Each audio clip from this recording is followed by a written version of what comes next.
అంతే కంప్లీట్ డిసప్పాయింటే కదన్న. మనం ప్రశాంత్ నీళ్ళు అంటే కేజీఎఫ్ నేను తీసుకోవాలి, ప్రభాస్ అంటే మిర్చి అంత పెద్ద పెద్ద బాహుబలి కన్క్లూజన్ నేను తీసుకొని ఇంత సినిమా సీరియల్ చూసినట్టు లోపల చూసి వస్తే ఎట్లా అన్న, డల్గా ఉంటుంది కదా.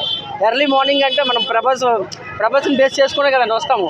అట్లా ఇంత మనం కంప్లీట్గా ఎక్స్పెక్టేషన్స్తోనే వస్తారు. ఎర్లీ మార్నింగ్ 3:30 AM అంటే కంప్లీట్గా ఎక్స్పెక్టేషన్స్తోనే వస్తారు. ఆ ఎక్స్పెక్టేషన్స్ రీచ్ అవ్వలేదని చెప్పాలి. కంప్లీట్గా సినిమాని బాహుబలి కూడా మధ్యలో ఆపాడు, Part 2 ఉందని చెప్పాడు. కానీ ఇది కూడా Part 2 ఉందని చెప్పాడు. కానీ కంప్లీట్గా సినిమాని మధ్యలో ఆపేశాడు. బాహుబలి అయితే మధ్యలో ఆపలేదు కదా, ఇదైతే కంప్లీట్ సినిమా మధ్యలో ఆపేశాడు. ఇంకా జనాలు ఎగట్లేదు, ఇంకా సినిమా ఉందేమో అనుకోండి. ఆ డోర్ కట్ నన్ను దించుతారు కదా ఓల్డ్ డేస్లో, ఇప్పుడు అది దించకపోవడం అని తెలియట్లేదు. అయిపోయిందని లైట్లు వేస్తేనే తెలుస్తుంది. అన్న యావరేజ్ కాదు, దీనికి అసలు రేటింగ్ ఇవ్వడానికి అవ్వట్లేదండి. ఇంత పెద్ద పెద్ద స్టార్స్ని పెట్టి ఇంత డిసప్పాయింట్ చేస్తే ఇంకెట్లా అన్న రేట్స్ ఏమి ఇవ్వాలి.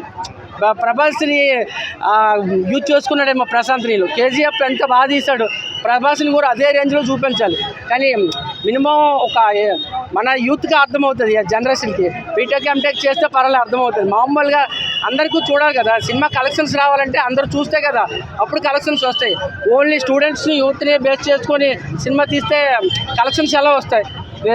నెగిటివ్ టాక్ బయటికి వెళ్తే వేరే వాళ్ళకి అర్థం కాదు కదన్న. మధ్యలో ఆపేస్తే అసలు ఏది ఎక్కడ జరుగుతుంది ఏది కంక్లూజన్ ఇవ్వట్లేదు. సినిమా అయితే మధ్యలో ఆపేస్తారు, 100% మధ్యలో ఆపేస్తారు. అదైతే బాగాలేదు, అస్సలు బాగాలేదు.